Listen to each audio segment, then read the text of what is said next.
Hey everyone, welcome back for another deep dive. hmm Today we're going to be taking a look at a whole bunch of research you sent over about personality. Yeah. And I am so excited to get into this. I think it's going to be really fascinating. It is really interesting stuff. It's not just about what kind of person are you, it's really about how those personality traits play out in our lives. Exactly. Yeah. So we're not just taking like a BuzzFeed quiz for fun here. We're talking about, do certain personality traits make or break your relationships? Right. How much does our childhood affect how we relate to people as adults? Mm-hmm. And even like, can being too nice actually hurt your career? All really good questions and ones that researchers are trying to figure out. So let's jump right in. The research suggests that some personality traits are like relationship superpowers. Mm-hmm. And apparently people who are high in extroversion and agreeableness tend to have more fulfilling relationships. Yeah, well, think about it. Extroverts are those social butterflies, always connecting with new people, sparking conversations. They just naturally have more opportunities to build relationships. Makes sense. Mm. And then agreeable people are just easy to be around, right? Right. They're skilled at smoothing over conflicts, finding common ground. Yeah. Those are essential skills for keeping relationships strong. Totally. Yeah. So if those are the superpowers, are there also kryptonite traits like things that just doom a relationship from the start? Well, yeah, I mean, some things are pretty obvious. Untrustworthiness is a big one. Yeah. And anger issues. Okay. Who wants to be constantly walking on eggshells? Right. Makes sense. Yeah. But the research also points to some less obvious, but equally destructive traits. Mm-hmm. One that caught my eye was dispositional contempt. Oh, yeah, that's a fascinating one. Yeah. So people who are high in dispositional contempt tend to view others as inferior, maybe even feel disdain towards them. They'd agree with statements like, I often feel like others are wasting my time. Oh, wow. Yeah. Ouch. So are these people just jerks? Like no redeeming qualities? Well, there's something called Funder's first law in personality psychology. And it says every trait has its upside. Hmm. So even seemingly negative traits can have benefits. Interesting. So what's the potential upside of contempt then? Well, maybe they have exceptionally high standards. Right. Or they see through BS really easily. It might create relationship challenges, Yeah. but they might be willing to pay that price for staying true to themselves. Okay. So while it might cause friction, dispositional contempt can also be a sign of high standards and a strong BS detector. Exactly. I like that reframing. Yeah. And speaking of perceptions, another trait that can really cause relationship drama is rejection sensitivity. Oh, yeah? These are the folks who are super attuned to any hint of rejection from their partner. I know some people like that. Yeah. Every little comment is taken personally. Every change in plans is a sign the relationship is doomed. Exactly. And because they're so afraid of rejection, they often react in ways that become self-fulfilling prophecies. They might become clingy or demanding, which pushes their partner away.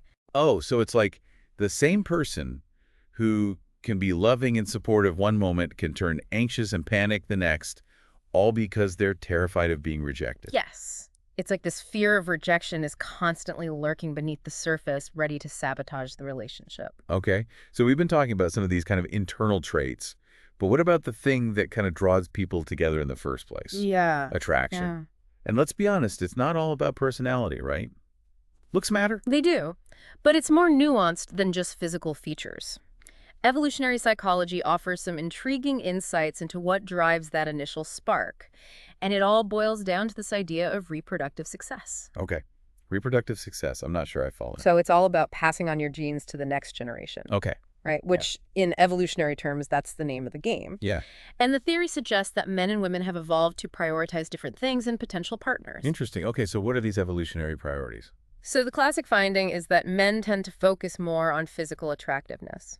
Right. Because it signals youth health and fertility. Essentially, it suggests a woman's ability to have healthy children. Women, on the other hand, are often drawn to men who can provide resources and protection. So guys are looking for healthy partners and women are looking for providers. Isn't that a bit stereotypical? There's certainly truth to that critique, but remember these are just broad tendencies, not hard and fast rules. Right. And attractiveness goes beyond just physical appearance. Things like honesty, kindness, a sense of humor can all make someone more appealing. Okay. So personality still plays a role. It's not just about like primal instinct. Absolutely. And let's not forget the power of cultural influences. In societies with greater gender equality, the differences in mate preferences tend to be less pronounced. That makes sense. If women have equal access to resources and opportunities, a man's financial status might not be as important. Exactly. So it suggests that while our evolutionary history might kind of nudge us in certain directions, our mate preferences are also shaped by the social and economic realities of our world. So this brings us to another fascinating concept, sociosexuality. Yes. Can you unpack that one for us? So, sociosexuality refers to an individual's willingness to engage in casual sex without commitment or emotional connection. Okay. So basically how open someone is to hookups. Right. And men, on average, tend to score higher on measures of sociosexuality than women.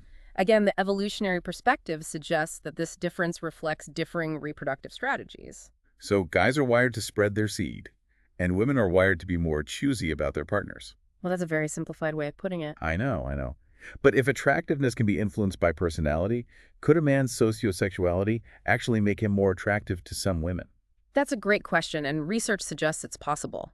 Studies have shown that men high in sociosexuality are better at accurately gauging women's interest in a speed dating context. Interesting. So they're better at reading the signals and figuring out who might be receptive to their advances. Yeah, they're more attuned to those subtle cues. So maybe those smooth operators on the dating scene are tapping into their evolutionary instincts.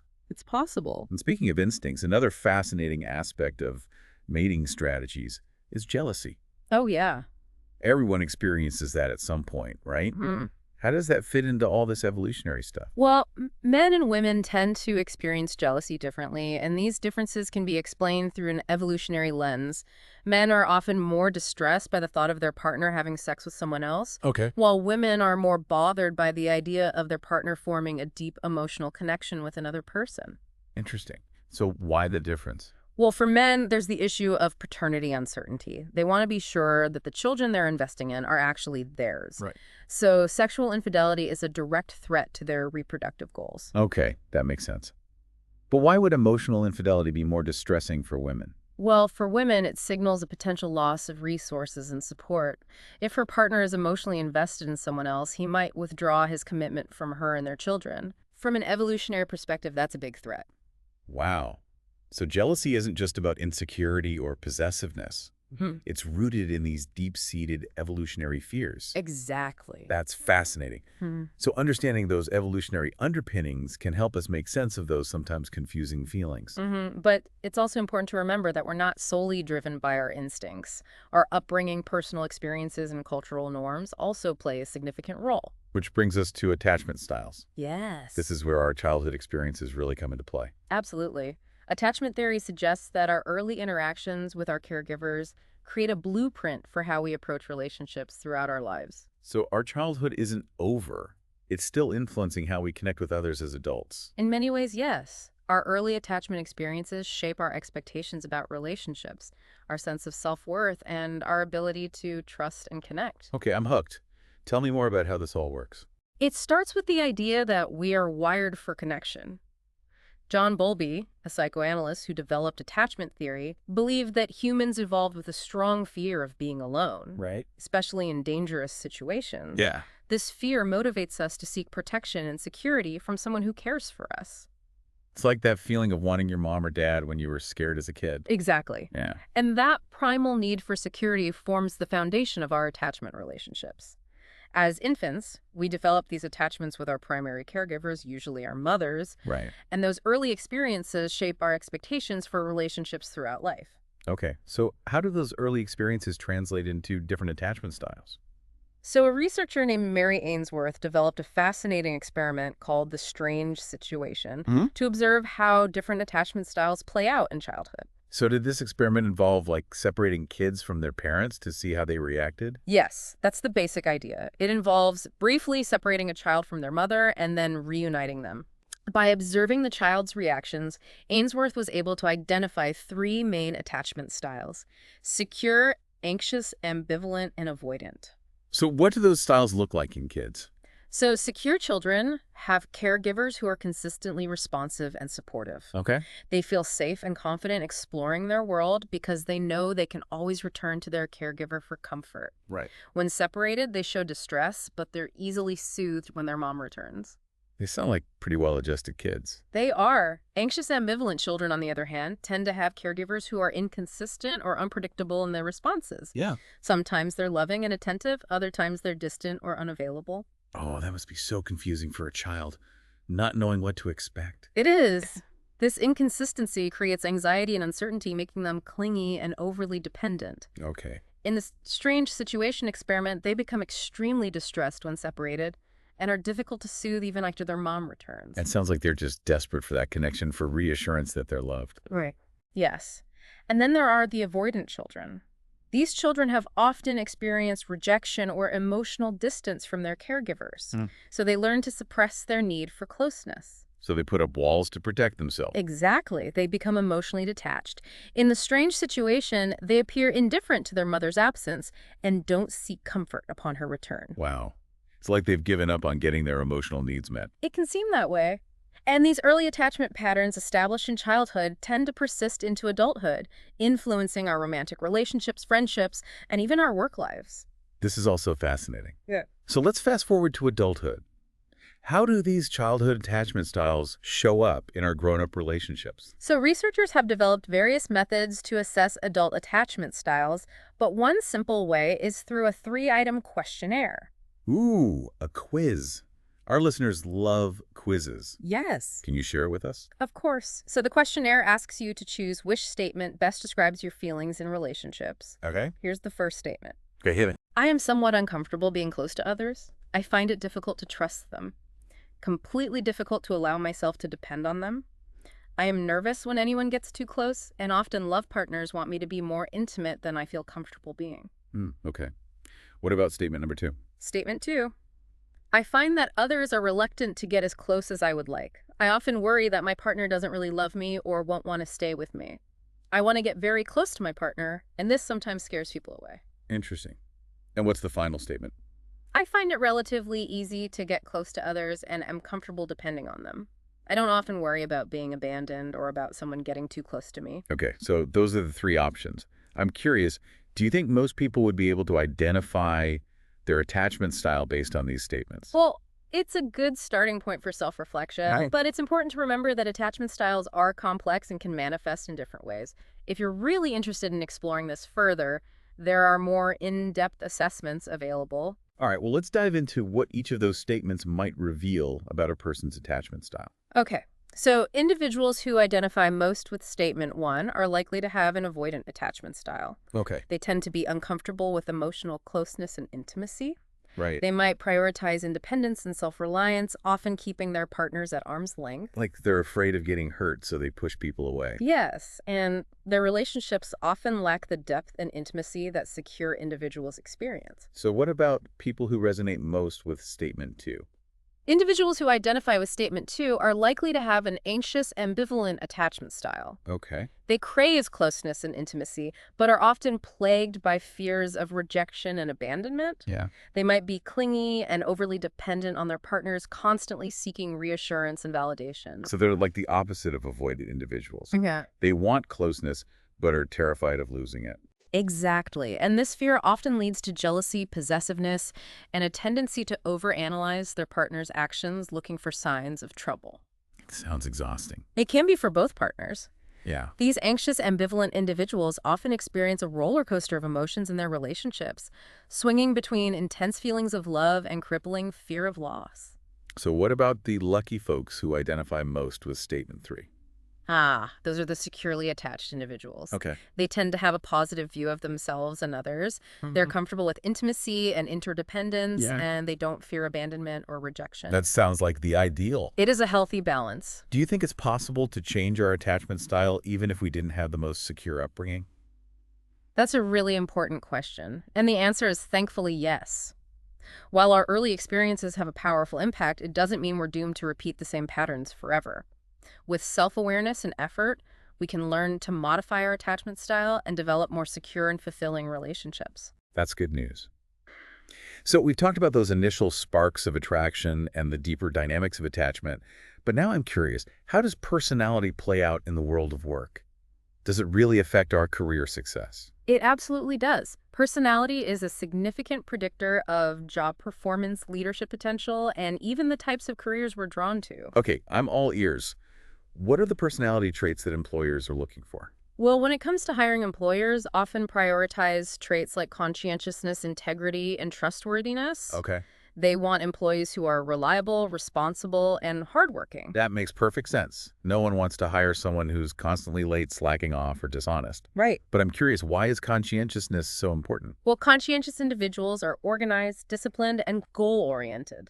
They're the type of people who show up on time, meet deadlines, and go the extra mile. So they're the employees every boss dreams of having. They often are. Studies have shown that conscientiousness is linked to higher performance ratings from supervisors, reduced absenteeism, and even a greater likelihood of engaging in what's called citizenship performance. Citizenship performance. That's a new one.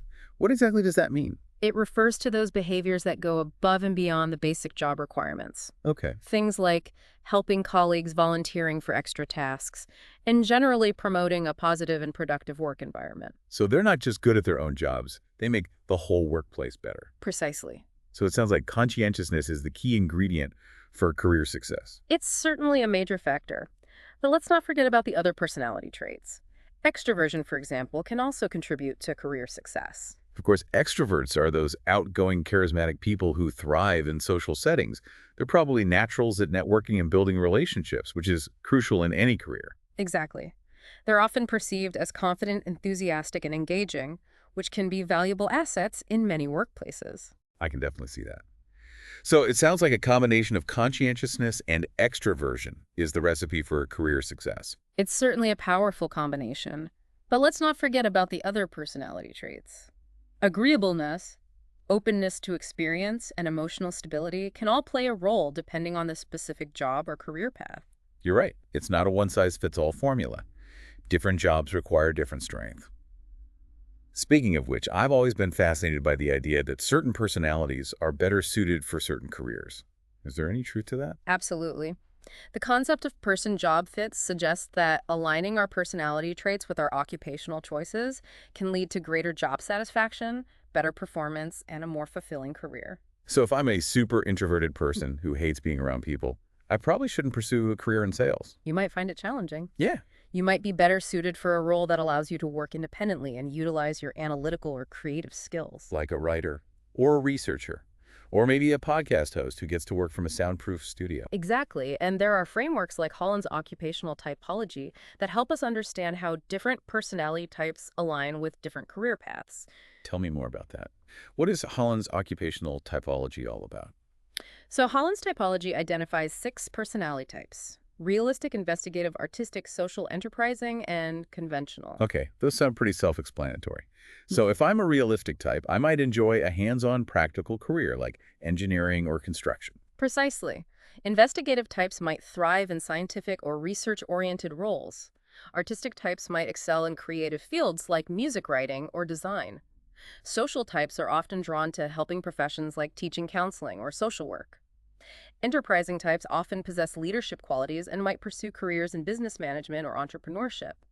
And conventional types often excel in structured, detail-oriented roles like accounting or administrative work. Wow, that's a really helpful framework. It makes you realize that there's not just one path to success. It's about finding the career that aligns with your unique personality and allows you to utilize your strengths. Exactly, and when we find that sweet spot, we're more likely to be engaged, productive, and fulfilled in our work. So personality matters for employees. But what about the people in charge? Does personality play a role in leadership and management? It absolutely does. Effective leaders often possess certain personality traits that enable them to inspire, motivate, and guide their teams. So what separates a great leader from an average one, or even a terrible one? Are there certain personality traits that predict good or bad leadership? Well, research suggests that some traits are consistently linked to effective leadership. Emotional stability, conscientiousness, extroversion, and openness to experience are all positive predictors of leadership performance. Okay, let's break those down. Emotional stability makes sense. You want a leader who's calm, composed, and able to handle pressure. Exactly. Leaders who are easily stressed, anxious, or volatile can create a chaotic and unpredictable work environment, which undermines team morale and productivity. Conscientiousness, we already talked about as being important for employees. I imagine it's even more crucial for leaders, right? It is. Conscientious leaders are organized, dependable, and goal-oriented. They set clear expectations, follow through on their commitments, and inspire their teams to strive for excellence. And extroversion leaders need to be able to communicate effectively, build relationships, and rally people around a common goal. So I can see how that would be helpful. Precisely. Extroverted leaders are often seen as charismatic, energetic, and inspiring. They're good at connecting with people, building rapport, and creating a positive and enthusiastic work environment. And what about openness to experience? How does that trait contribute to effective leadership? So open leaders are curious, imaginative, and receptive to new ideas. They're willing to challenge the status quo, explore different perspectives, and embrace innovation. So they're not stuck in their old ways of doing things. They're adaptable and open to change, which is so important in today's world. Exactly. So those are the hallmarks of a good leader. What about the not-so-great ones? Are there any personality traits that predict bad leadership? Unfortunately, yes. There are certain personality traits that can lead to toxic leadership styles and dysfunctional work environments. Like what? Fill us in on these not-so-great leadership traits. One cluster of traits that's been associated with negative leadership outcomes is what's called the dark triad: narcissism, Machiavellianism, and psychopathy. Those sound like serious personality disorders. How do they manifest in a leadership role? So, narcissists are often charismatic and charming, but their leadership style is driven by a need for admiration and a lack of empathy for others.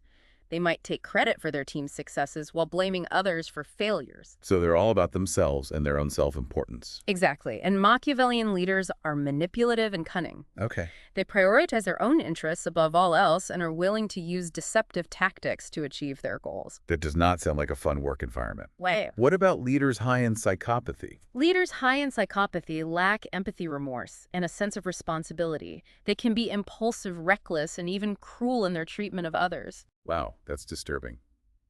What would it be like to work for someone like that? It can be a nightmare for employees. These individuals often create a culture of fear and intimidation, leading to high levels of stress, anxiety, and burnout among their teams. So it sounds like personality plays a huge GE role in determining whether someone will be a good leader or a bad one. It's not just about skills and experience, it's about who they are at their core. That's an important insight. And it's not just about the presence or absence of certain traits. It's also about how those traits interact with each other and with the specific demands of the leadership role. That makes sense. A trait that might be beneficial in one context could be detrimental in another. For example, a high level of extroversion might be great for a salesperson, but overwhelming for a therapist. Exactly. It's all about finding the right fit between personality and the environment. So we've covered occupational success leadership and the importance of finding the right career path. Is there anything else we need to know about personality and work? Well, one area that's receiving increasing attention is the role of personality in financial decision-making. Financial decision-making? You mean like how we manage our money? Yes. Researchers are exploring how personality traits might influence our financial risk tolerance, our investment strategies, and even our spending habits. So are you saying our personality can affect our financial success? I never thought about it that way before. It's a fascinating area of research. For example, one study found that corporate CEOs who engaged in risky borrowing practices in their companies also tended to take more risks with their personal finances. So their personality influences how they handle money, both at work and in their personal lives. That's what the research suggests. And it highlights the idea that our personality might have a more pervasive influence on our financial decisions than we realize. This has been such an eye-opening conversation. It makes you realize how deeply intertwined our personalities are with every aspect of our lives, from our relationships to our careers and even our finances. It's true. Personality is not just a theoretical concept. It's the invisible force that shapes our choices, our behaviors, and ultimately our destinies. Okay, we've covered a lot of ground today, from deal makers and deal breakers in relationships to the traits of great leaders and even the personality factors that might influence our financial decisions. It's clear that understanding personality is essential for navigating the complexities of life. I couldn't agree more. And perhaps the key takeaway is not just that personality matters, but that it interacts with the choices we make. So we're not just puppets controlled by our personality traits. We have agency. We have choices. Exactly. By understanding our strengths and weaknesses, we can actively shape our relationships, our careers, and even our financial outcomes. We can make conscious choices that align with our personality and lead to greater fulfillment and success. That's a really empowering message. It's not about trying to change who we are at our core.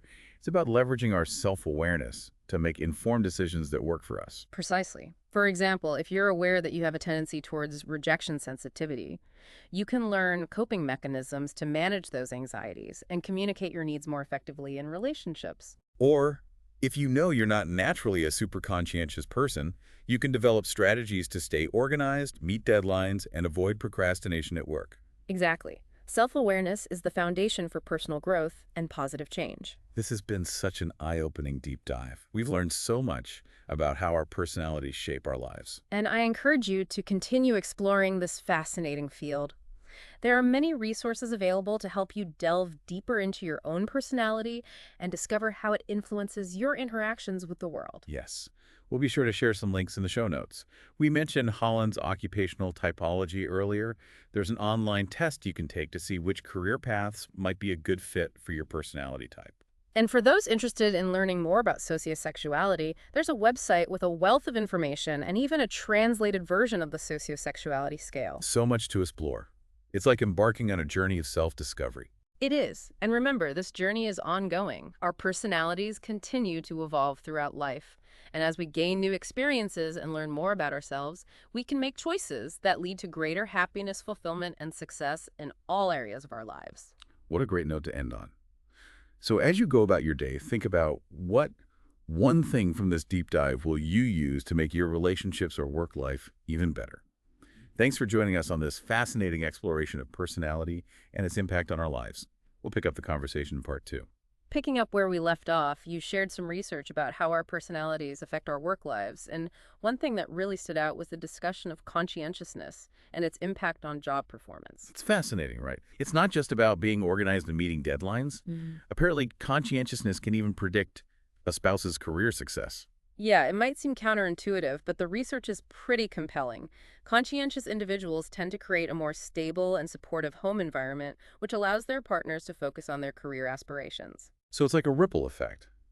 One partner's conscientiousness benefits the other's career. Exactly.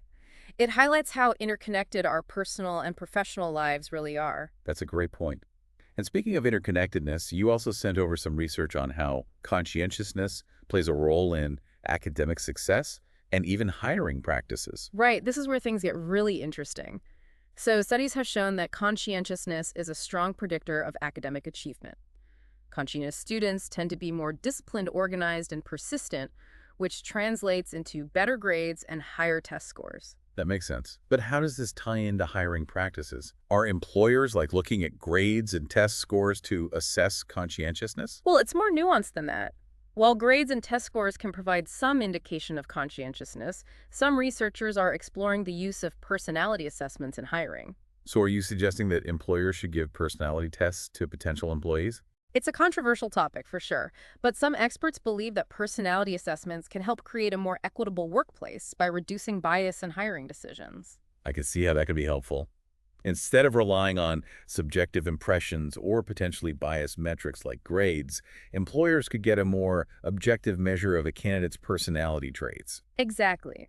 It's about leveling the playing field and ensuring that individuals are evaluated based on their potential rather than factors that might be influenced by their background or circumstances. So personality assessments could help identify those hidden gems, those highly conscientious individuals who might not have the most impressive resume, but have the drive and determination to excel. That's the idea. It's about looking beyond the surface and recognizing the potential that lies within. This is all so thought-provoking.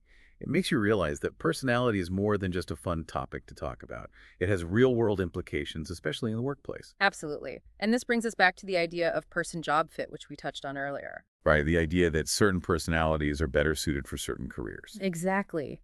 And if you're thinking about career choices, it's worth exploring Holland's occupational typology in more detail.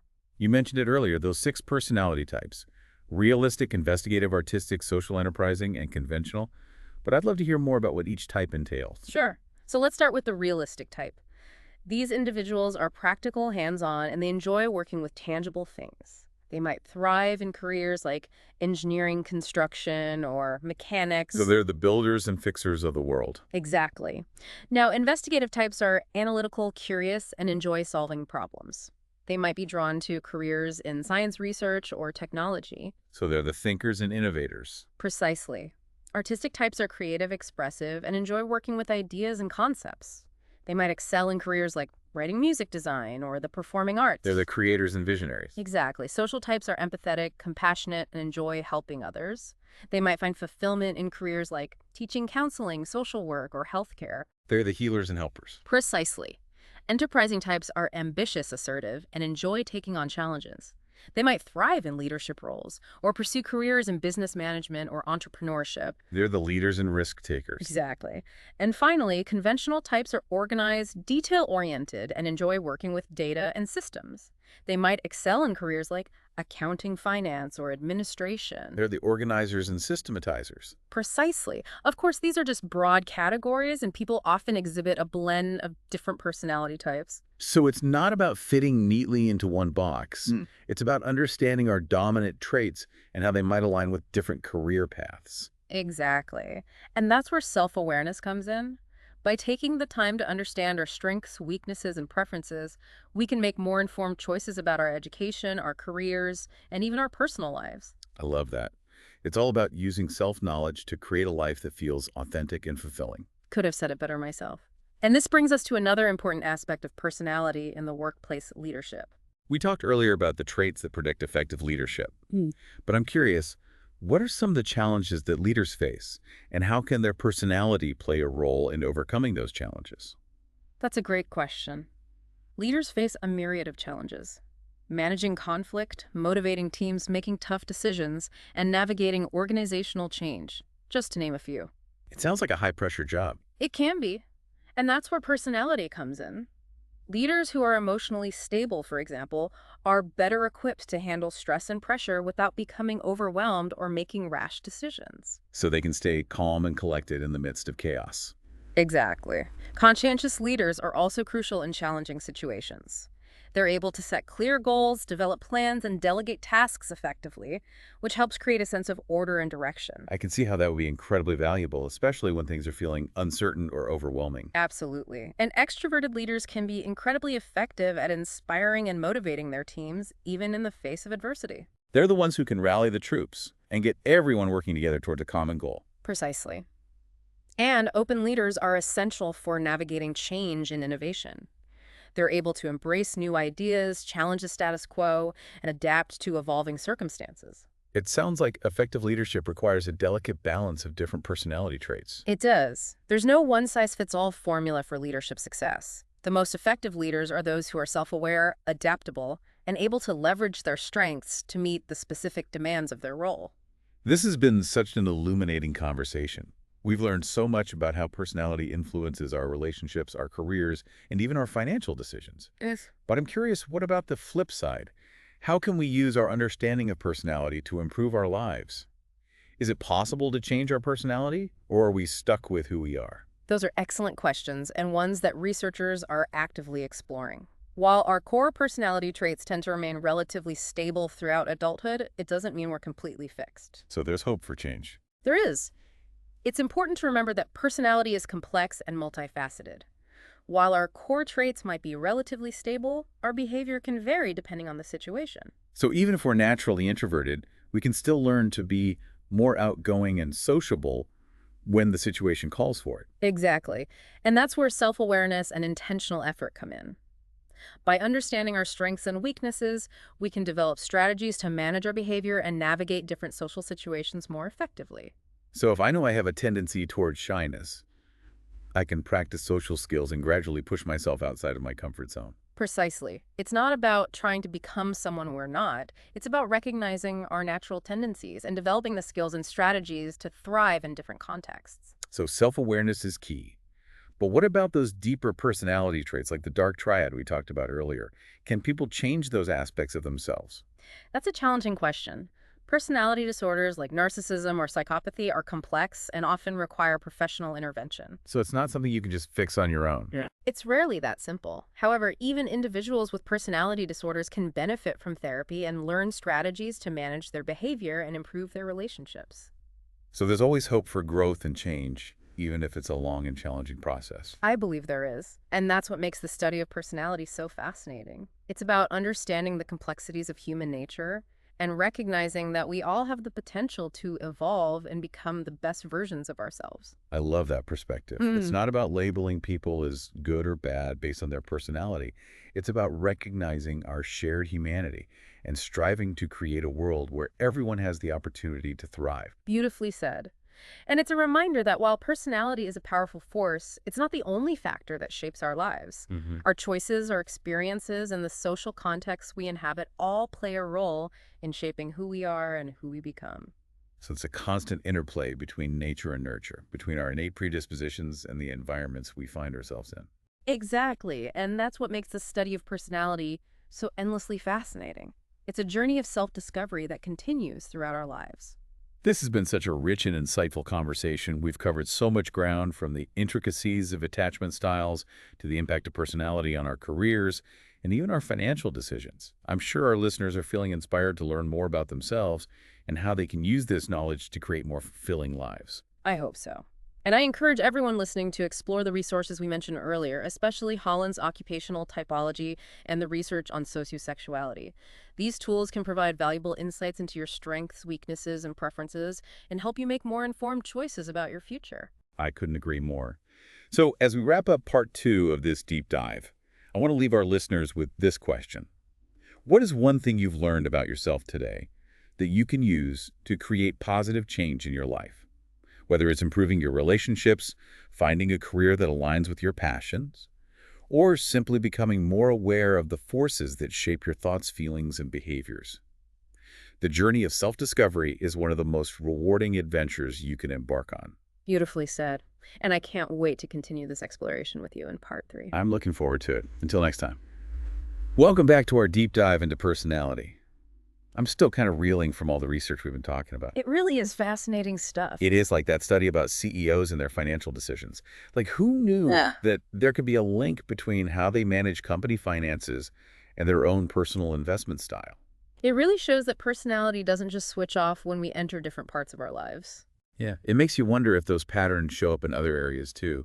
Like, would a CEO who's super competitive at work also be like super competitive about board games with their friends? Well, it's certainly possible. It'd be interesting to see research on how those tendencies play out in different areas of someone's life. Yeah, totally. One thing that I keep thinking about is this concept of person-job fit. This idea that matching your personality to your career can make you more successful and happier. Yeah, it makes sense, doesn't it? If you're someone who really thrives on creativity and expressing yourself, you're probably not going to be happy in a super structured, data-driven job. Exactly. And on the flip side, if you need stability and routine, Yeah. a career as a freelance artist might be way too chaotic. Right. And that's where I think Holland's occupational typology can be really helpful. It gives people a framework for understanding those different personality types and how they might align with different careers. I bet some of our listeners right now are taking that online test we mentioned I hope so. and having those light bulb moments like, oh, this is me. Yeah. This is why I feel this way. Self-awareness is so important. It's really the foundation for making choices that lead to a more authentic and fulfilling life. Okay, but here's my question. What if you realize your personality isn't a good fit for your job or your relationship? Can you actually change your personality? That is the million-dollar question, Yeah. and one that psychologists are still debating. But the research does suggest that while our core personality traits tend to be pretty stable over time, there's also room for change. So you're not just stuck in one personality box forever. Not necessarily. I think of it this way. Your personality is like a tree. The trunk represents your core traits. Okay. Those are pretty solid. But the branches, the way those traits are expressed, those can grow and change direction. I like that analogy. Right. So even if you're naturally introverted, you can still learn to be more assertive in meetings or more outgoing in social situations? Right. It takes effort and practice, but it is possible to develop new skills and habits that can help you navigate different situations more effectively. So how do we do it? How do we change those branches? Well, a big part of it is awareness. Oh, Paying attention to your patterns, understanding your triggers.